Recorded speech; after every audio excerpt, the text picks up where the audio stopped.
A'udzu billahi minasyaitonir rajim. Bismillahirrahmanirrahim. Wahaikum bi tahiyatil Islam wa hiya tahiyatul jannah. Assalamualaikum warahmatullahi wabarakatuh.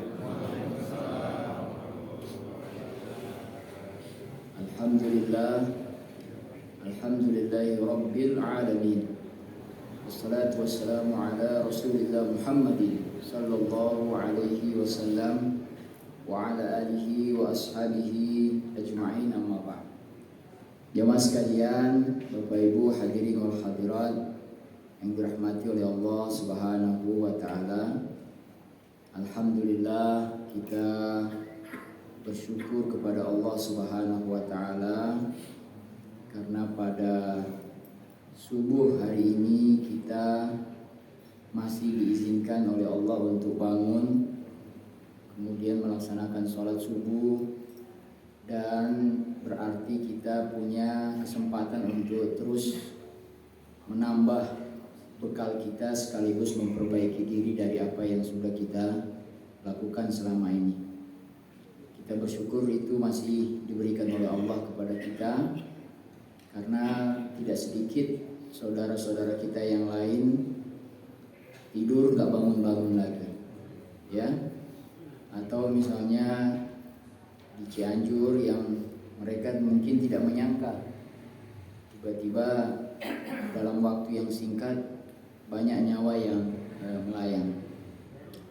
Kita doakan semoga mereka dicatat sebagai syuhada yang mendapatkan bencana, ya, dan keluarga yang ditinggalkan diberikan kesabaran oleh Allah Subhanahu wa taala. Salawat dan salam juga tidak lupa kita sampaikan kepada Rasulullah sallallahu alaihi wasallam, keluarga, dan kepada para sahabat semuanya, ridwanullah alaihim ajmain. Tadi banyak yang batuk-batuk, ya. Padahal di awal sholat nggak ada yang batuk, pas imamnya batuk ikut batuk semua. Iya, ketularan, mengikuti imam. Bulan lalu kalau saya tidak salah kita bicara soal itu, ya, mitigasi resiko akhirat, ya. Bagaimana Nabi kemudian meninggalkan tanah wakaf, ya, untuk keluarga beliau dalam bentuk wakaf ahli atau zuri. Jadi memang bicara resiko, ya, tadi di awal juga kita sudah sampaikan resiko hidup itu adalah wafat atau mati, ya, resiko hidup, dan kematian itu datang kapan saja. Oleh karena itu salah satu hal yang juga Al-Quran sampaikan kepada kita semua adalah untuk mempersiapkan menghadapi resiko itu. Salah satunya melalui investasi, ya. Jadi investasi itu bagian dari menghadapi resiko, ya, menghadapi resiko. Banyak ayat-ayatnya, ya. Misalnya surat Al-Kahfi tentang orang tua yang meninggalkan emas untuk anak-anaknya. Kan ada tuh orang tua yang meninggal, anaknya yatim piatu, di bawah rumah itu ada emas. Itu disuruh ada dalam Al-Quran. Jadi anak-anaknya kemudian bisa melanjutkan. Atau hadis Rasulullah SAW yang mengatakan, meninggalkan generasimu berkecukupan itu lebih baik daripada mereka kemudian meminta-minta kepada manusia. Kan begitu ada perintahnya. Ada lagi misalnya surat At-Taubah ayat 34, ya. Walladzina yaknizuna az-zahaba wal fiddah, mereka yang menimbun emas dan perak, ya. Wala yunfikunaha fi sabilillah, dan tidak menginfakannya di jalan Allah. Apa yang akan terjadi? Fabashirhum bi'adzabin alim, maka beritakan kabar gembira. Bashir itu sebenarnya kabar gembira, basyiran wa naziran. Cuma di sini Allah ngejek gitu. Allah punya cara sendiri untuk mengejek mereka yang menimbun emas dan perak itu dengan mengatakan kabar gembira. Tapi kabar gembiranya apa? Azabun alim, azab yang pedih. Nah, kalau kita baca ayat itu memang kelihatannya cuma bicara soal mereka yang menimbun emas dan perak dan tidak menginfakannya di jalan Allah, tidak berbagi. Ya. Tetapi bisa juga kita terjemahkan atau kita tafsirkan atau kita tadaburi bahwa emas dan perak itu tidak boleh dibiarkan nganggur. Dia harus diputar. Nah, ini juga sebenarnya ada pertanyaan. Lah, selama ini yang kita lakukan kan misalnya nyimpan emas untuk investasi jangka panjang. Lah, apakah kita kena ayat ini? Itu kan pertanyaan ya. Apakah kita kena ayat ini?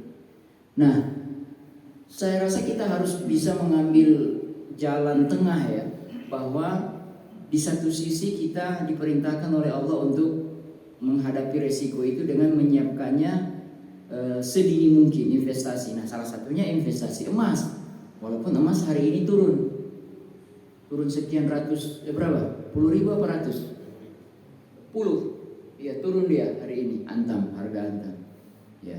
Tetapi di sisi yang lain, selain kita menyimpan untuk kebutuhan masa depan, ya ayat ini menyuruh kita untuk melakukan apa? Investasi-investasi yang lain. Kalau saya melihat ayat ini lebih kepada mereka yang betul-betul menyimpan dan akhirnya tidak terjadi gerakan ekonomi yang real. Jadi emas semua disimpan gitu aja, tidak dijadikan sebagai modal untuk bisnis. Nah, bisnis itu kan real sebenarnya. Ada modal kerja, ada orang yang dibayar, ada produk yang dihasilkan, lalu ada yang membeli produk itu, dan seterusnya. Nah, Bapak Ibu rahmatullahi Allah subhanahu wa ta'ala, ada hadis riwayat Imam Baihaqi. Saya bacakan saja terjemahannya. Barang siapa yang mengumpulkan harta dengan tidak sewajarnya, dalam kurung salah atau batil, maka Allah akan memusnahkannya dengan air banjir dan tanah longsor. Nah, ini ya. Ini kalau kita bawa ke ayat yang lebih umum, misalnya zaharal fasadu fil barri wal bahri bima kasabat aydin nas, bahwa telah terjadi kerusakan di muka bumi, di daratan, di lautan, karena apa? Ulah manusia sendiri. Nah, hadis ini juga baru baca lagi, saya ketemu nih. Ya, siapa yang mengumpulkan harta dengan tanda petik tidak sewajarnya, maka Allah akan memusnahkannya dengan banjir atau longsor. Ya kan? Ya. Wajar saja kalau Allah bisa begitu, karena cara memperolehnya tidak tepat. Nah, ini kita jadikan bahan renungan juga. Sekian lama kita menabung, menyimpan harta begitu banyak, beli aset-aset di mana saja. Kalau misalnya bicara soal aset, terjadi diskusi itu. Jangan beli rumah, karena rumah itu dia perlu perawatan, kan begitu ada yang bilang ya. Lebih baik beli tanah, ya kan? Beli tanah. Tapi beli tanah juga masih punya risiko kalau Allah berkehendak. Tiba-tiba tanah itu hilang, bergeser, habis. Saya nggak tahu itu kalau kejadian kayak tanah longsor begini atau bergeser likuifaksi, apa istilahnya itu. Surat tanah itu masih berlaku nggak? Masih. Wilayah nanti dipindahkan. Oke, alhamdulillah ya. Tapi artinya kalau misalnya di atas itu ada rumah, selesai. Rumah itu nggak di ini ya, nggak dipertanggungkan ya, nggak ditanggung. Jadi bicara soal kemudian menyiapkan apa yang kita pikirkan ini, rumah, tanah, tetap ada risiko, ya, tetap ada risiko. Oleh karena itu penting kita mempelajari fikih investasi. Kalaupun tidak bicara fikih secara khusus, mungkin kita harus bikin judul panduan investasi dalam Islam. Nah, itu yang tema hari ini sebenarnya, panduan investasi di dalam Islam. Termasuk nanti ada cerita soal saya membaginya panduan investasi itu ada 3 aspek. Pertama aspek akidah, kedua itu aspek fikih, yang ketiga itu aspek akhlak atau etika, dan mungkin kita bisa tambah satu lagi namanya aspek bisnis, ditinjau dari sudut bisnisnya ya. Tapi yang 3 ini yang saya sudah coba tulis, yang 4 tadi itu kepikiran saja tambahan. Jadi begini, ada cerita menarik kemarin,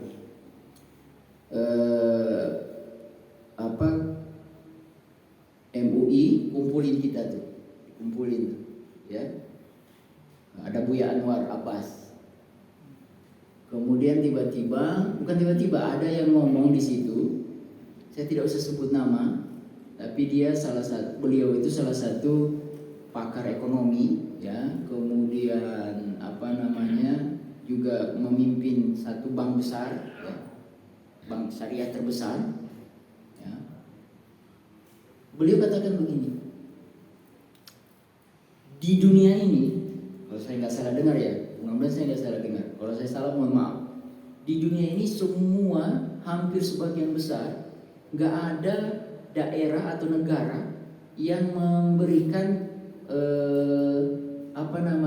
nilai positif dari perkembangan ekonomi. Semua sedang turun, resesinya tinggi di berbagai negara. Ada sekian persen, ada yang sekian persen. Cuma ada satu wilayah di dunia ini yang sedang naik. Jadi semua di dunia semua turun, dia satu-satunya loh naik. Di mana wilayah itu? Di Indonesia. Di wilayah bagian mana? Maluku Utara. Maka presiden memuji gubernurnya, karena dia resesinya itu cuma berapa persen? 3 Pak.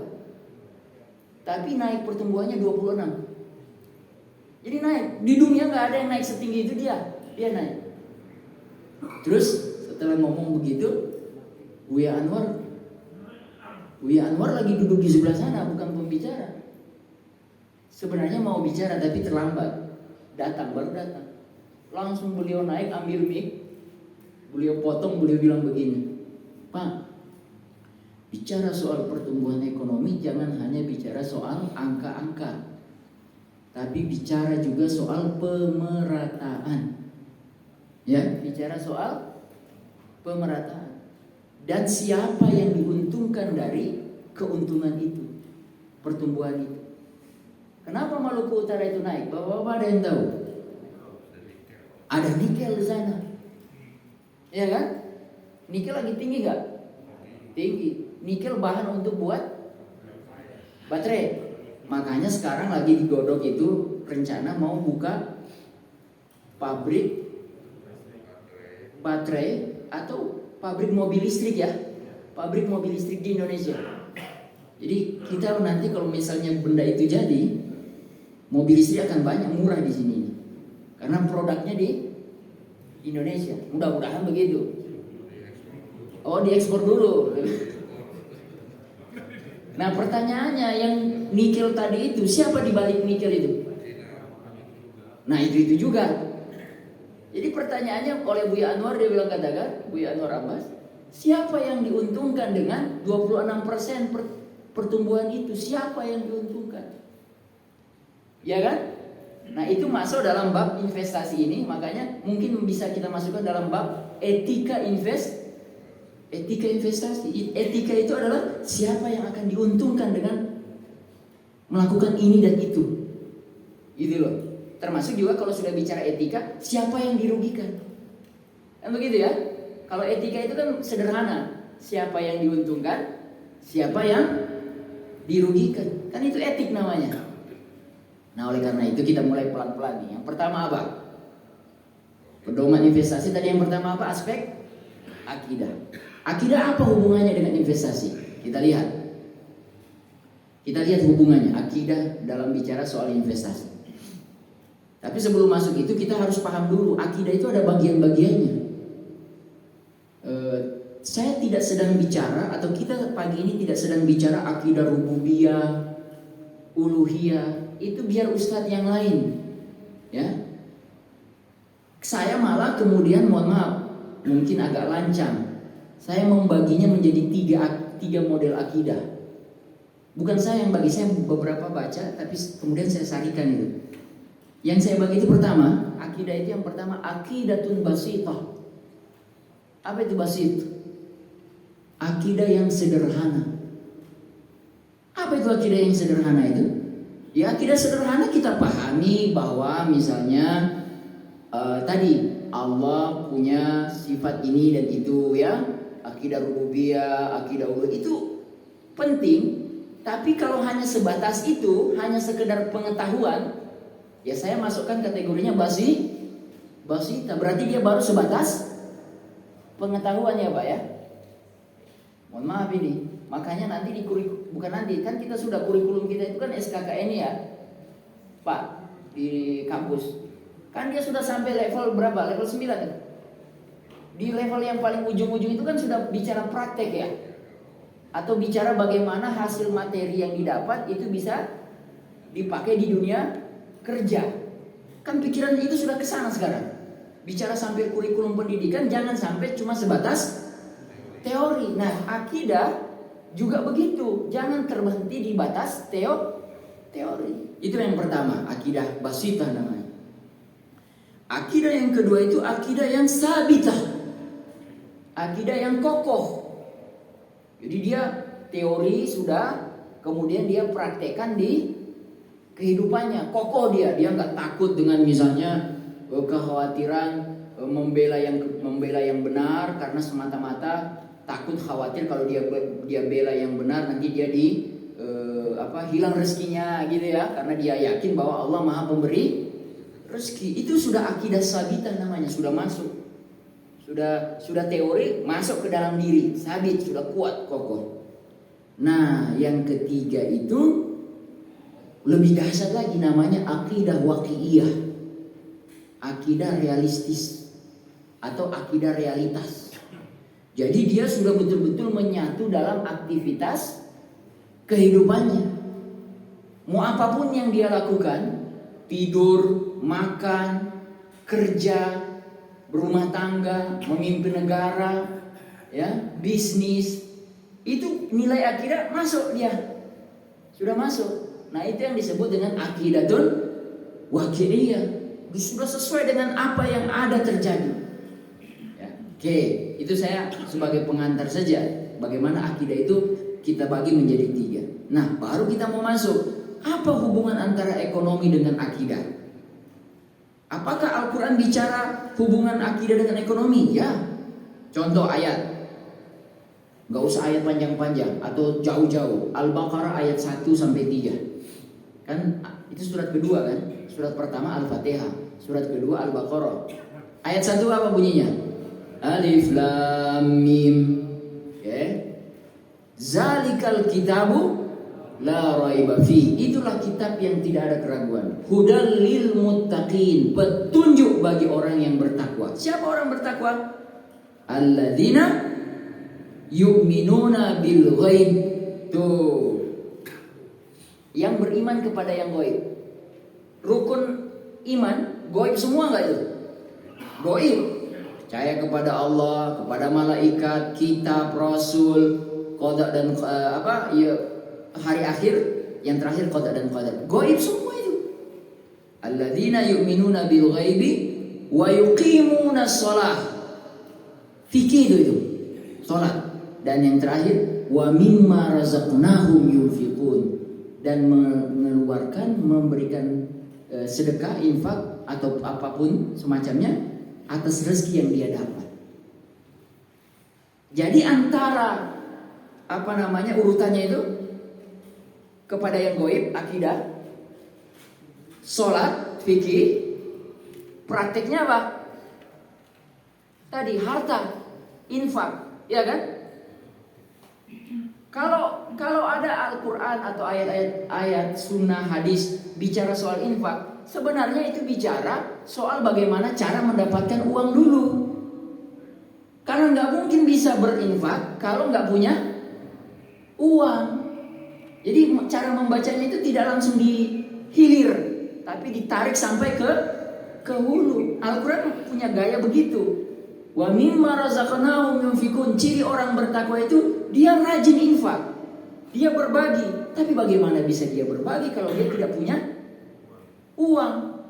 Maka sebenarnya yang dimaksud Al-Quran itu bicara soal bagaimana cara mendapatkan uang. Nah, kalau sudah bicara cara mendapatkan uang, investasi, kita sedang bicara itu. Nah, kalau sudah masuk itu berarti harus dikaitkan dengan nilai-nilai akidah. Itu nilai-nilai keimanan. Oke, itu bukti pertama. Kemudian kita lihat misalnya di surat Al-Kahfi. Saya suka Al-Kahfi itu. Tadi yang bicara soal orang tua taruh emas itu di Al-Kahfi. Nah, sekarang kita mau bicara lagi kisah tentang dua orang laki-laki yang punya kebun masing-masing. Itu di surat mana? Al-Kahfi juga, ayat 32 sampai 44. Nah, kita mau lihat kisah itu, ya.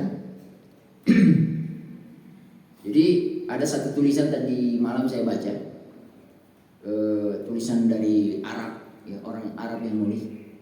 Dia membagi berbagai macam kerusakan di muka bumi ini.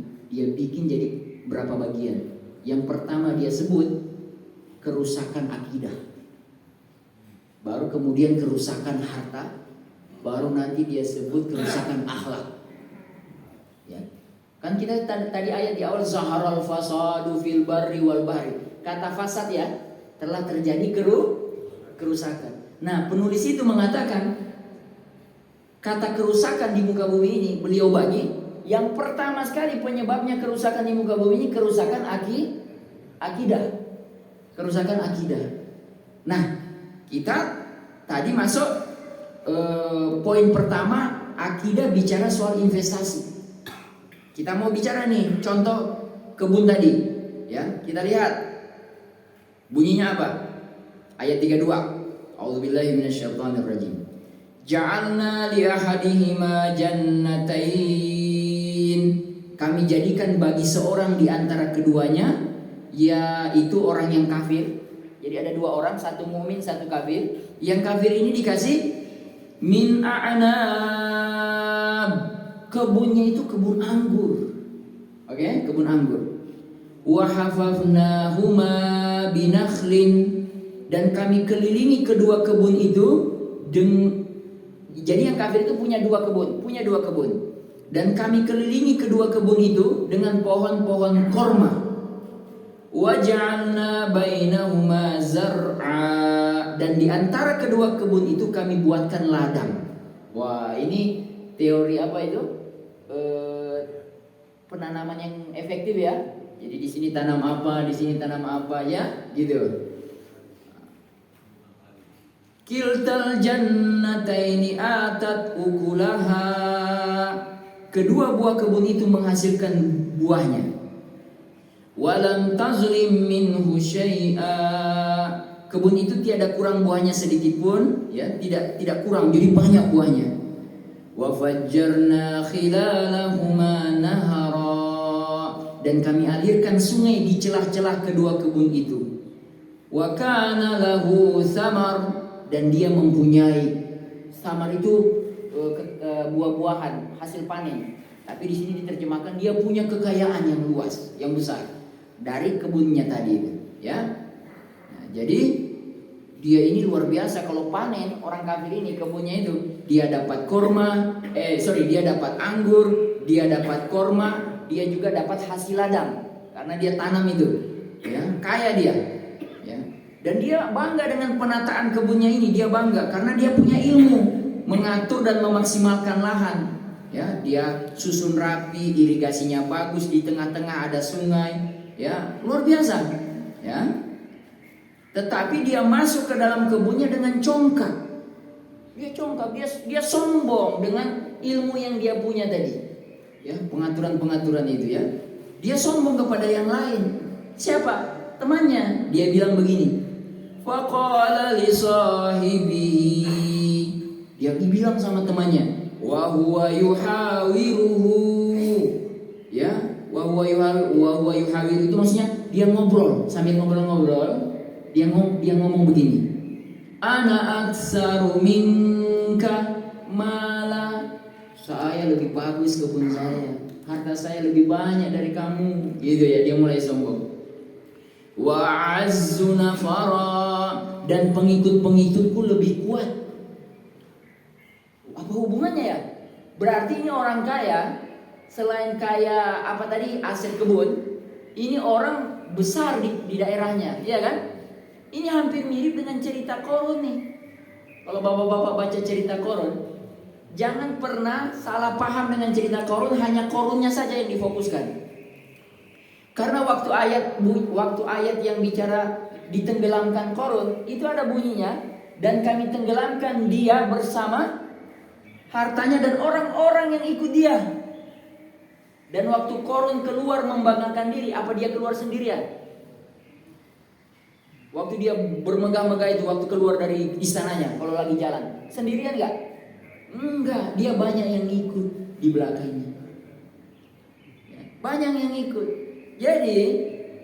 Jadi kalau boleh disimpulkan, ciri-ciri orang-orang zolim dulu itu, ada yang dia individu dan ada orang pengikutnya.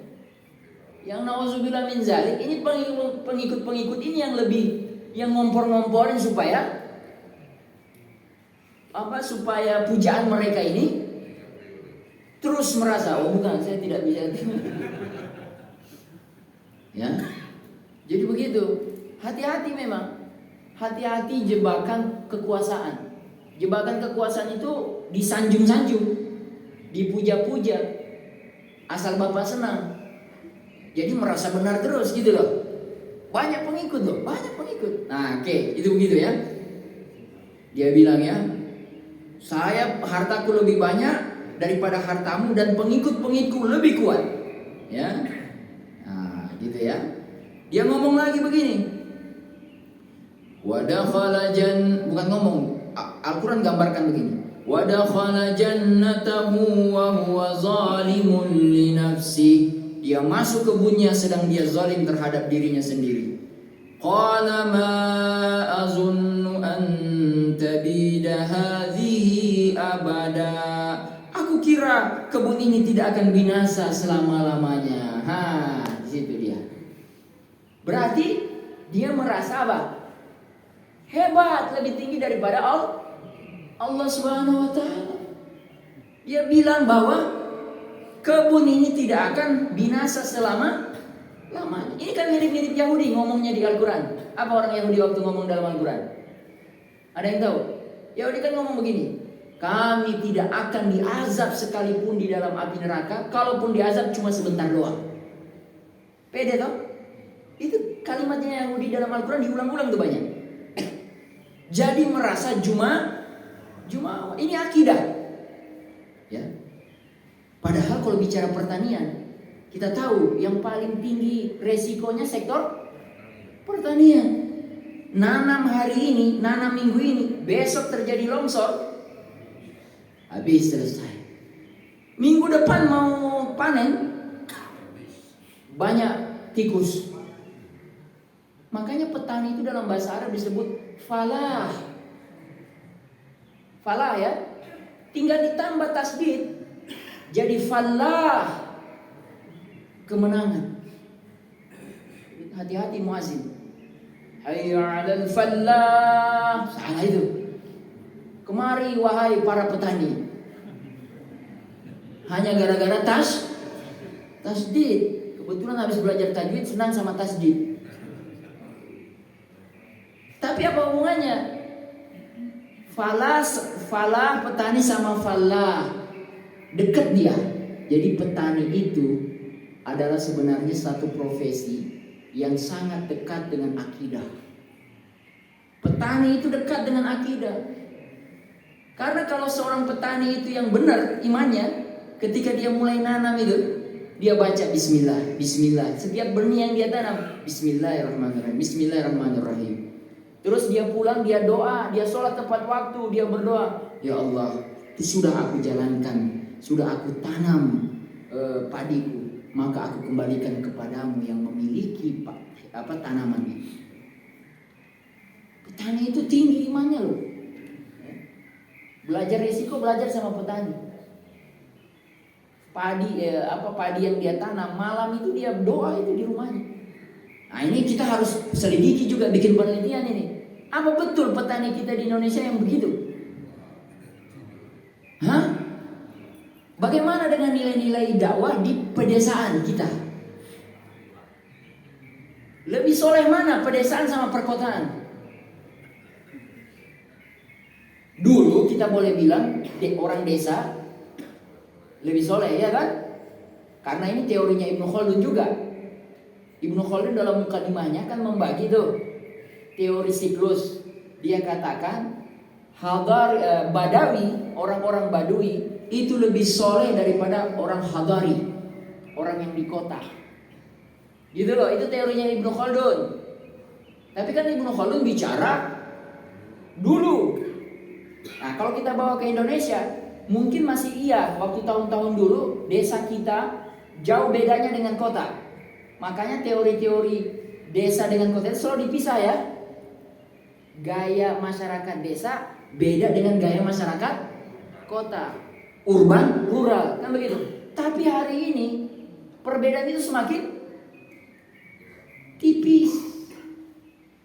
Iya apa tidak nih? Iya.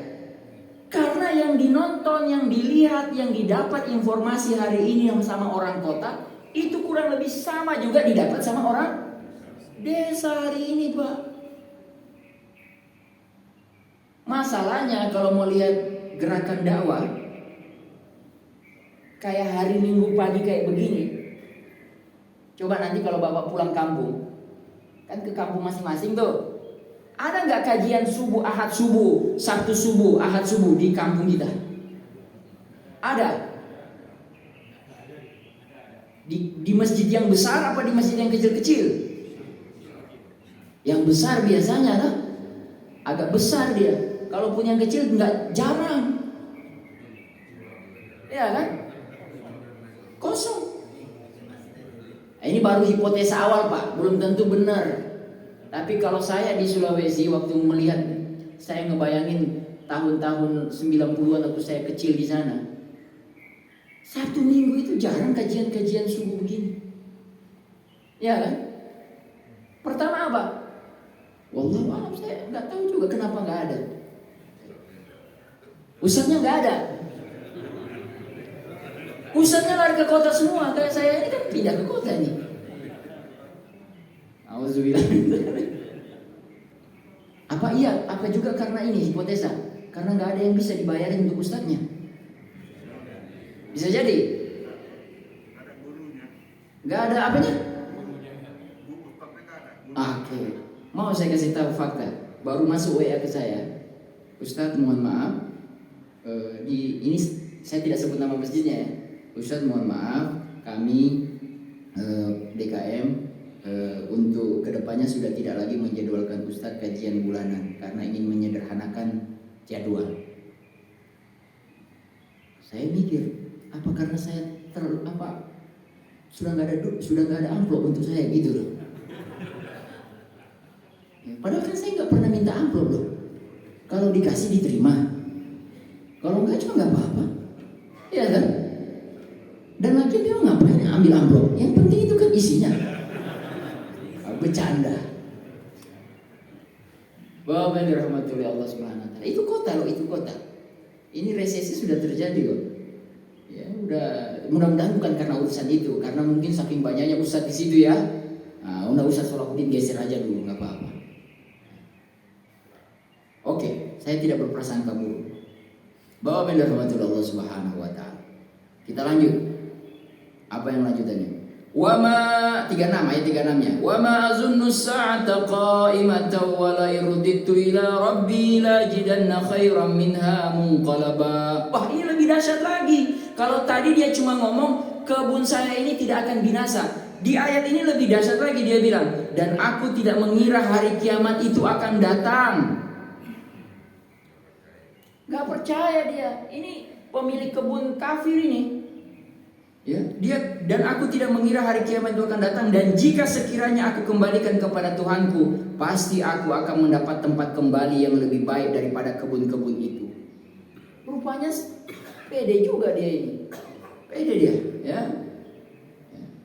Demikianlah perasaan seseorang ketika merasakan puncak kuasa dan kaya. Dia pongah, dia menyangka karunia harta adalah bukti Allah sayang kepadanya.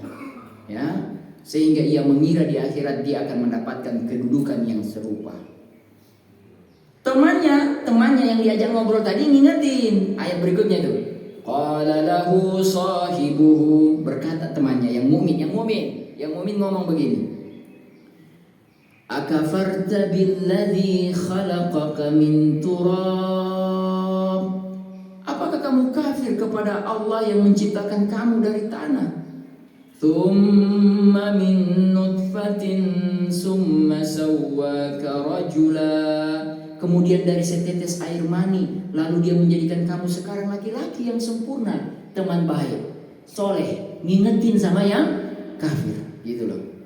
Berusaha diingatkan. Ya. Apa dia jawab? Belum dijawab. Ya, belum dijawab. Tapi kayaknya dia bantah. Terus yang mukmin ini lanjut lagi. Walaula iz dakhalta jannataka qulta masya Allah. Kan lebih baik kalau kamu masuk kebunmu itu kamu ucapkan masya Allah. Enggak usah ngomong-ngomong sombong begitu, ngomong aja masya Allah. La quwwata illa billah. Tiada kekuatan selain kekuatan Allah. Begitu bagusnya kamu ngomong. Jangan sombong. Ya. In tarani ana aqallu minka wa malan wa walada.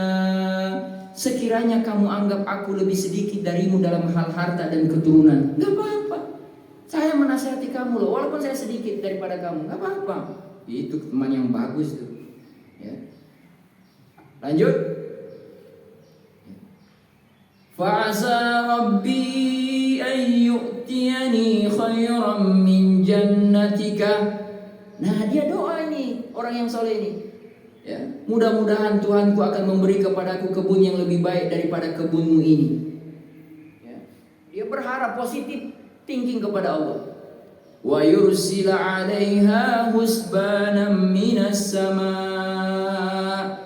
Dan mudah-mudahan dia mengirimkan petir dari langit kepada kebunmu. Wah, kenapa dia doakan buruk? Mungkin sudah diingatkan tapi tidak berubah.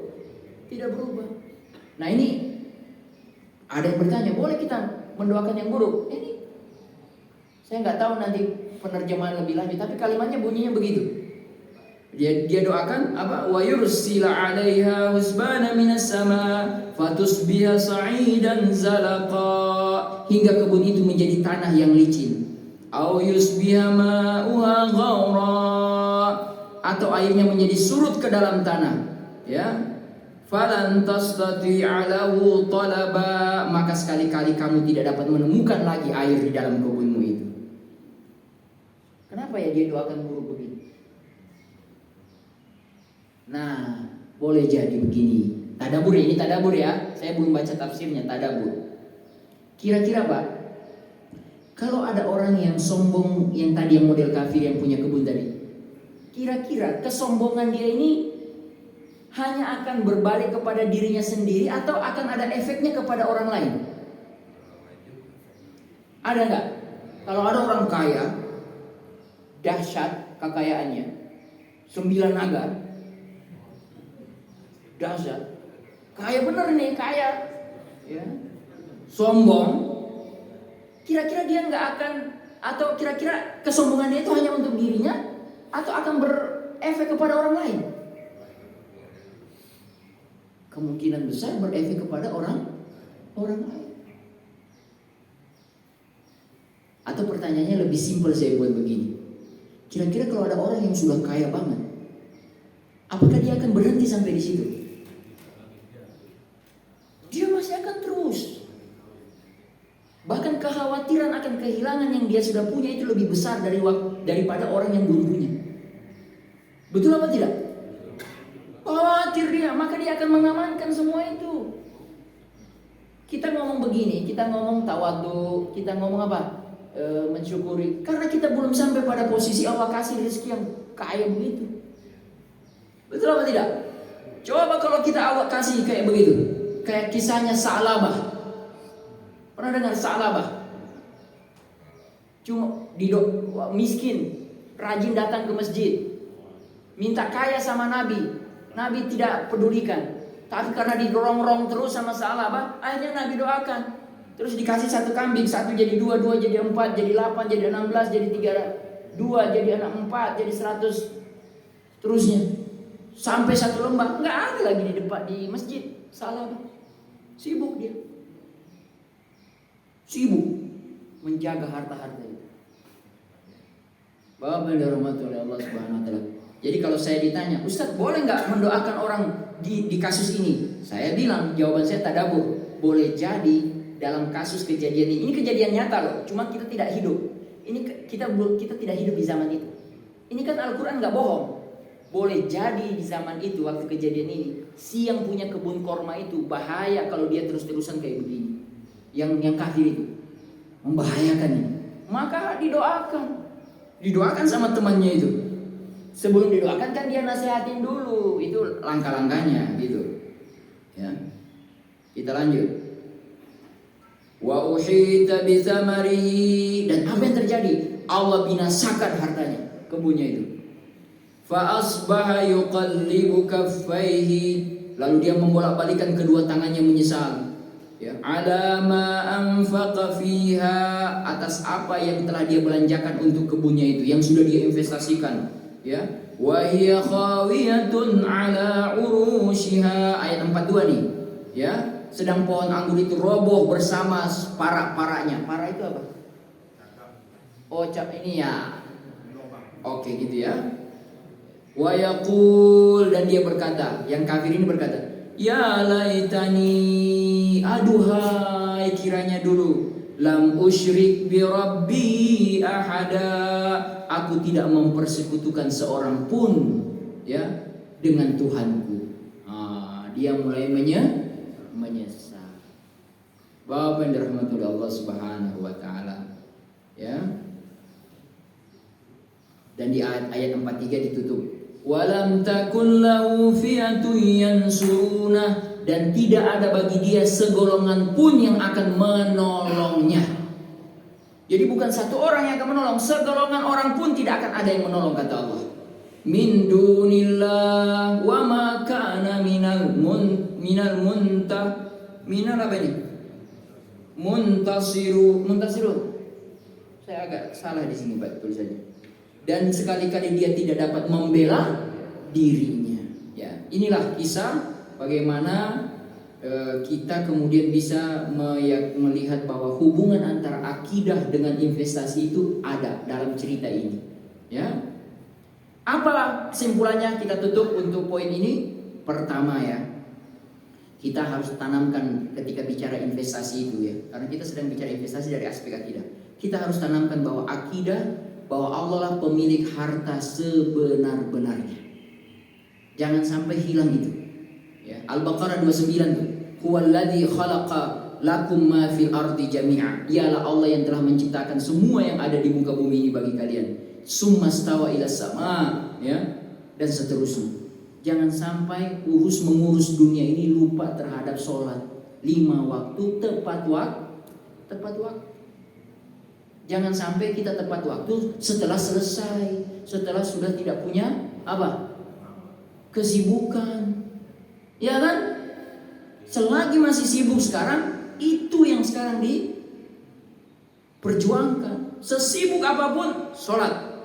Kalau boleh tepat waktu di masjid, di kantor-kantor, penuhi itu. Ya, akidah itu.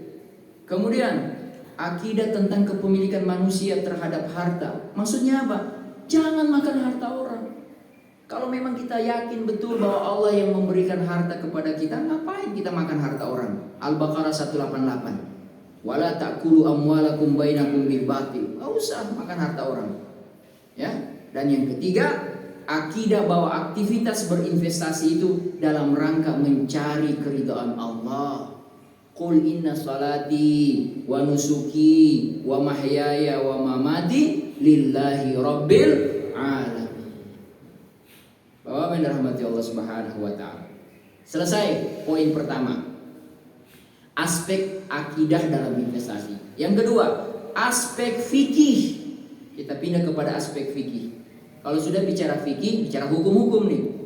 Poin pertama dalam aspek fikih, modal investasi harus halal. Modal investasi harus halal. Jangan coba-coba campur dia dengan yang haram, hilang berkah itu. Apa hadisnya? Kata Rasulullah SAW, ya. Saya awalnya mendapat hadis ini cuma potongan. Begini bunyi potongan hadis itu. Wala sadaqah min ghulul. Tidak akan diterima sedekah itu dari apa? Gulul itu. Tipu daya. Ternyata setelah saya cek lebih lanjut hadisnya itu terpotong. Yang lengkapnya begini. La tuqbalu shalah bi ghairi tuhur. Tidak diterima salat kalau dia tidak suci. Wala sadaqah min ghulul. Dan tidak akan diterima sedekah dari tipu daya. Maksudnya apa? Berarti hadis ini mengkaitkan antara kualitas salat dengan kualitas apa? Sedekah. Ya. Kualitas harta. Jadi antara sholat sama harta itu nyambung terus sebenarnya. Atau bisa kita tadaburi begini. Orang yang terjaga sholatnya, insya Allah dalam bisnisnya juga terjaga. Sehingga relevan dengan perintah Allah, inna sholata tanha anil fasya wal munkar. Ngapain sholat tapi masih modal bisnisnya pinjam dari bank konvensional? Mohon maaf, kecampur tuh modal hidup, modal kerja, modal bisnis dari riba. Buktinya apa hari ini? Bergejolak di Amerika, dolar bergejolak, yang dirasa siapa? Yang ngerasain? Indonesia. Iya kan? Hancur. Itu karena menggunakan konsep itu. Kita ini hari ini hidup di dunia kayak begitu hari ini. Karena masih menggunakan instrumen riba. Instrumen ribanya lewat suku bunga. Suku bunganya bukan suku bunga lokal saja, suku bunga internasional. Bergejolak di mana? Semua bergejolak. Ya. Makanya resesi ekonomi, yang perang Ukraina sama Rusia yang rasa satu dunia, ya enggak? Iya, itu karena begitu. Ya. Kemudian aspek fikih yang kedua, modal selain modal, yang kedua adalah punya ilmu fikih ketika mau berinvestasi. Ya. Mengetahui halal dan haram. Sehingga Khalifah Umar mengatakan, la yabi fi suqina illa may yuqaffihu illa may apa itu bunyi redaksinya itu. La yabi fi suqina, tidak boleh berjualan di pasar-pasar kami kecuali yang tahu fikih. Kecuali yang tahu fikih. Bahkan Ibnu Rushdi pernah mengatakan, kalau seorang pengusaha dia punya pekerja, maka pekerja itu harus tahu juga perkara halal dan haram ini. Dan ternyata kalau saya baca materi tentang sertifikasi halal, di situ kan ada namanya komitmen halal dari pengusaha yang punya bisnis. Poin utamanya yang harus dia lakukan, semua pekerjanya harus ngerti tentang itu. Semua pekerjanya. Bahkan pekerja yang baru masuk harus dilatih tahu bahwa ini halal, ini haram. Jadi nanti kalau misalnya bisnis dia mau dapat sertifikasi halal, produk dia mau dapat sertifikasi halal, auditor itu ketika dia datang, tim audit, yang ditanya bukan cuma tim manajemen halalnya, bukan cuma tanya misalnya bagian produksi, bukan cuma tanya bagian pembelian bahan apa? Bahan produksi. Enggak. Dia akan tanya sampai kepada yang ngurusin gudang. Kenapa ditanya gudang? Karena di gudang itu harus dipisah. Kalau nyimpan daging beda dengan nyimpan yang non daging. Dia juga akan tanya sampai kepada supir yang bawa bahan-bahan ini di perjalanan. Jangan sampai waktu di perjalanan darah menetes.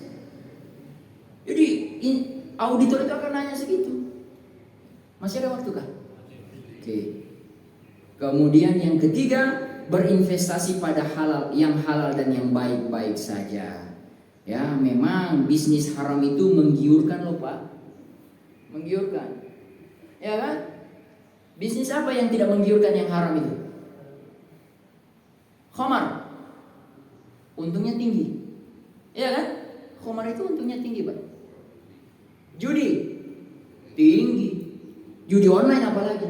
Triliunan rupiah bisa cuma main modal begini saja, sediakan aplikasi, ya kan? Terjebak semua orang ke sana. Itu bisnis judi online itu menguntungkan sekali. Apalagi prostitusi. Menguntungkan itu loh, Pak. Tinggi putaran duitnya di situ. Karena seorang datang di sana pasti dia minum juga. Ya kan? Waduh. Yang kurang untungnya apa?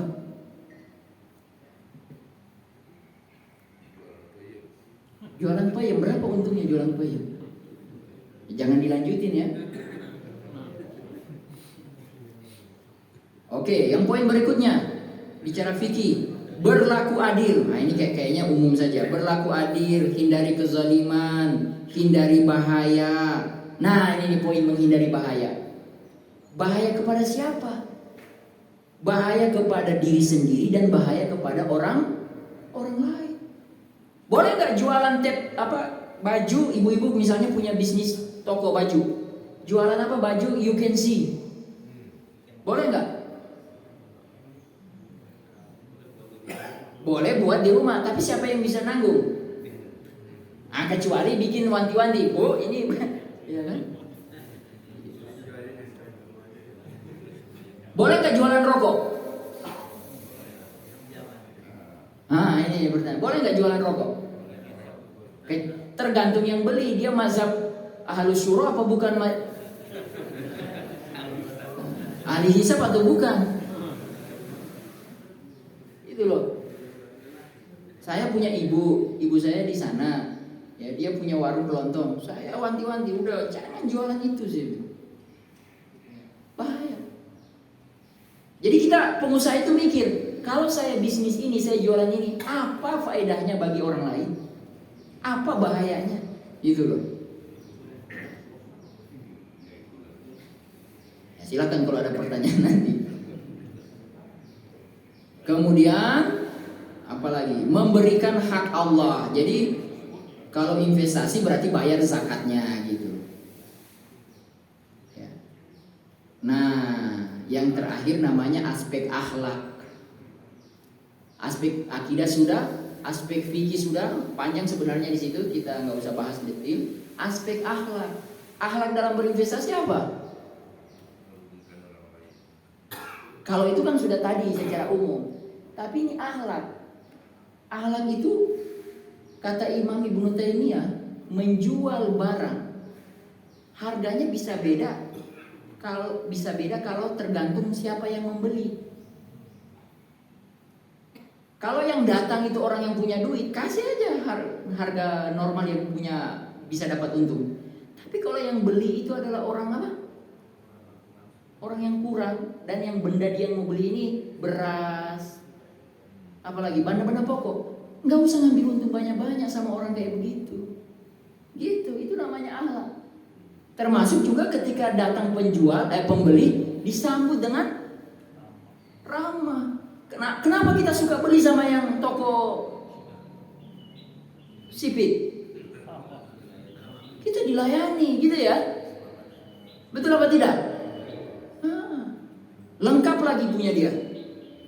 Kita tinggal berdiri saja di motor, nggak turun lagi kadang-kadang.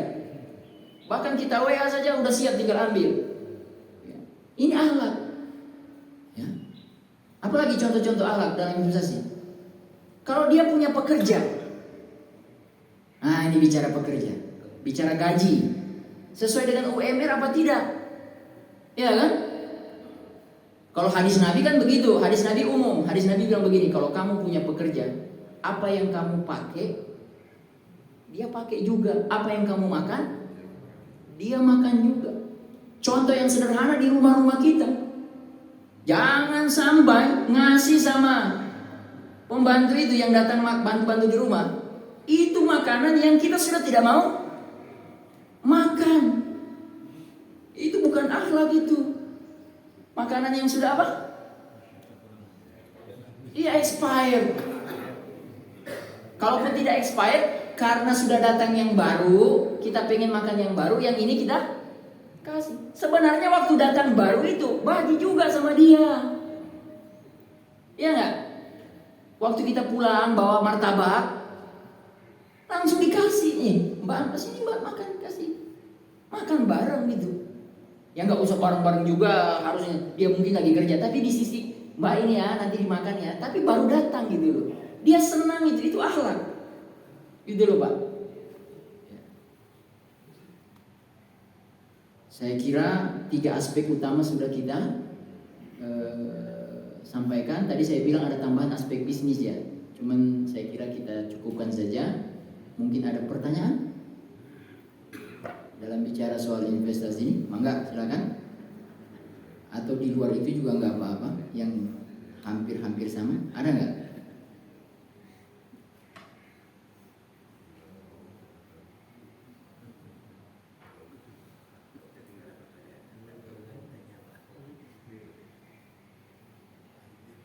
Nggak ada ya? Kalau nggak ada, saya kira semua sudah paham insya Allah.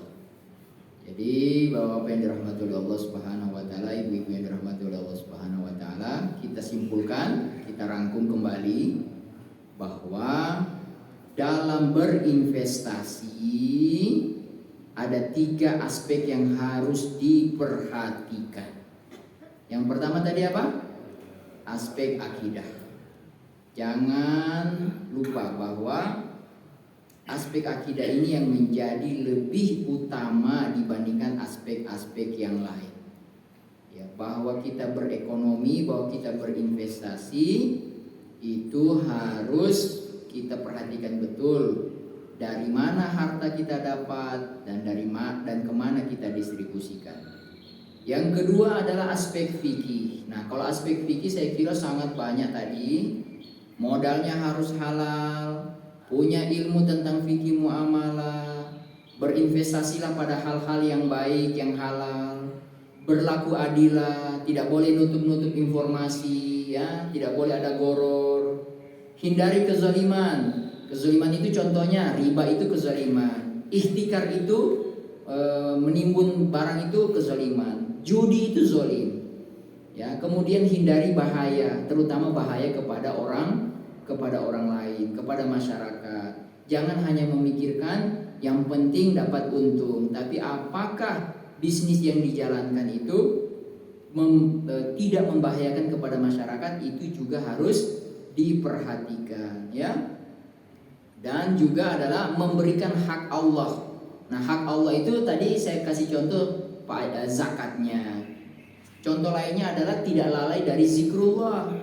Tadi sudah di awal disampaikan, jangan sampai bisnis mengganggu waktu sholat. Ya, itu bisa dibaca misalnya di surat An-Nur ayat 37-38. Rijalun, ada laki-laki, la tulhihim tijaratan wala bai'un an zikrillah. Mereka itu tidak dilalaikan oleh bisnis dan jual beli yang mereka lakukan daripada mengingat Allah. Wa iqamis shalah, mereka menegakkan salat, wa itaiz zakah, mereka bayar zakat. Nah, asbabun nuzul ayat itu sebenarnya adalah Abdullah bin Umar setiap kali datang waktu sholat dia langsung tutup tokonya. Nah, itu namanya Abdullah bin Umar. Ya, setiap kali waktu sholat datang langsung beliau tutup. Ya. Kemudian sama juga dengan jual beli saat sholat Jumat. Tuh jangan sampai DKM mengizinkan sudah azan masih ada orang berjual beli. Dan yang ketiga adalah aspek akhlak. Aspek akhlak itu tadi sudah kita sampaikan, nilai-nilai kebaikan, nilai-nilai kesantunan dan yang sejenisnya. Wallahu a'lam bishawab. Mudah-mudahan Allah Subhanahu wa taala membimbing kita untuk tidak salah dalam melakukan investasi. Ada yang nanya, mangga? Waalaikumsalam warahmatullahi wabarakatuh. Bagaimana kalau kita lihat fenomena orang beli sesuatu dari orang yang butuh sehingga harganya dimurahin? Oke. Contohnya misalnya bapaknya sakit, mau operasi nggak ada duit, terpaksa harus jual tanah. Tanah itu akhirnya jual murah. Nah, saya jawab. Pertama, yang membeli harusnya idealnya membelinya dalam niat membantu. Oke ya. Kalau dia sudah pakai niat membantu, maka dia akan membeli dengan harga yang terbaik. Kan begitu? Yang dia bisa gitu. Nah, poin kedua, kalau memang dia cuma punya duit yang terbatas, maka dia jujur, saya cuma punya uang segini, berarti harganya akan turun. Jadi dia jujur aja. Kalau yang jual dia minta harga 400 juta, dia bilang, saya tawar ya 350. Nah 350 itu betul-betul memang uangnya cuma punya 350. Jangan sampai dia tadi memanfaatkan kondisi orang itu lagi terjepit. Nah, yang ketiga, sebenarnya ketika orang yang membeli itu tadi, pembeli dengan 350 juta atau di bawahnya lagi, sebenarnya dia sudah dalam rangka mendapatkan pahala membantu loh Pak. Karena menjual dalam waktu cepat itu tidak mudah. Gitu loh. Jadi itu poin saya. Bahwa kebiasaannya harganya jatuh, ya tetapi kalau boleh jangan terlalu sampai memanfaatkan situasi. Indikatornya di mana? Ya lihat uang kita. Kalau uang kita memang terbatas, tawar segitu aja. Jangan sampai dia buka harga 400, tawarnya berapa? 100. Kan begitu. Tapi memang dia punya cuma uang 100, berarti dia jujur toh. Nah, tapi orang itu pasti gak akan mau masuk dari 400 ke 100. Nah, mungkin biasanya ya, tadi contohnya jadi 350 kah, 325 itu udah oke lah itu 325 juta. Tapi tadi dengan catatan uangnya jangan dia sengaja gitu loh ya. Kan ini orang kepepet. Wallahu a'lam bishawab. Itu saja yang bisa saya jawab. Itu masuk dalam bab apa kira-kira? Akidah, akhlak. Itu masuk dalam kategori akhlak. Dimensi akhlak. Ada lagi? Oke. Waalaikumsalam warahmatullahi wabarakatuh. Kalau ada hadis yang katanya orang Islam berserikat dalam 3 hal, air, api, itu apa itu kira-kira maknanya? Maknanya bahwa tiga objek itu tidak boleh menjadi objek yang dimanfaatkan oleh salah satu golongan, ya, oleh salah satu golongan. Itu harus dirasakan secara merata oleh masyarakat, dan itu turunannya menjadi undang-undang nomor berapa kita? 33. Betul ya? Bahwa apa itu? Bumi, air itu harus menjadi dimanfaatkan sebesar-besarnya untuk kemanfaatan bagi rakyat. Nah masalahnya penerapannya apa sudah iya? Apa iya apa belum? Ya kan? Ya iyaan. Ya kan? Kan bensin BBM naik lagi nih. Nah, naik lagi. Listrik naik terus. Ya kan? Tapi kita nggak tahu pengelolaan negara ini seperti apa. Wallahu a'lam. Kita kan di bawah nih. Cuma terima keputusan saja. Nah, jadi poinnya adalah komoditas yang itu sedapat mungkin wajib harus diberikan sebesar-besarnya kemanfaatnya untuk umat, untuk rakyat. Tidak boleh ada segolongan menguasai daripada segolongan yang lain. Wallahu a'lam bishawab. Saya kira cukup. Mangga. Mengenai emas tadi kan harusnya diputar ya kan? Harusnya diputar. Nah, sekarang kan banyak orang investasi emas berupa batangan. Oke. Nah itu, jadi untuk memutarnya gimana kan? Memutarnya, nah, buatkan jadi liquid. Nah, berarti digadaikan, dapat uang cash, fresh money, putar. Gitu. Kan begitu. Jadi bukan dirumpuk di rumah, batangnya kakinya kan? Nah, sebenarnya itu yang pertanyaan di awal saya tadi. Sampai di ambang batas mana kita boleh menyimpan investasi emas dalam bentuk batangan? Gitu loh. Saya tadi kasih tidak ada batasan sebenarnya. Yang ideal saja bahwa kalau bicara investasi emas itu bicara jangka panjang banget ya. Jangka panjang banget. Artinya kalau kemudian kita punya emas, kita simpan, yang lain juga ada yang diputer gitu loh. Jangan cuma emas aja ditumpuk gitu loh. Bisniskan yang lain, puter yang lain. Kalau hadis Nabi itu bisniskan hartamu jangan sampai habis termakan zakat. Kalau emas itu tidak diputer, habis nggak dia kemakan zakat? Akan habis kemakan zakat. Hubungannya dengan misalnya emas sekarang itu dijadikan dicairkan, disetrikakan pada badan kita nanti dipakai itu gimana? Itu sebenarnya kalau ayat itu kalau kita mau baca lebih ringkas itu kepada mereka yang tidak mau berbagi, kepada mereka yang hanya menumpuk harta. Kebetulan yang komoditas dipakai dalam ayat itu emas dan perak. Jadi orang ini dalam ayat itu adalah orang-orang yang rakus. Termasuk kalau mau bicara jawaban kontemporer begini, main-main di ini. Orang-orang kaya itu yang punya harta mainnya di derivatif, bukan di bisnis real. Bapak-bapak, kalau boleh saya tanya begini, siapa yang paling diuntungkan dengan konsep riba? Orang kaya atau orang miskin? Orang kaya. Pak Ketua kalau punya uang 1M, taruh di bank, bunganya berapa?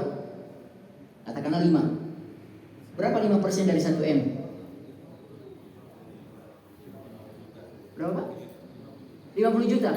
Kan tinggal tidur aja. Tiap bulan masuk 50 juta. Betul nggak? Oh tahun. Oh ya tahun 50 juta. Per bulan berarti dapat berapa? Ya bagi aja lah.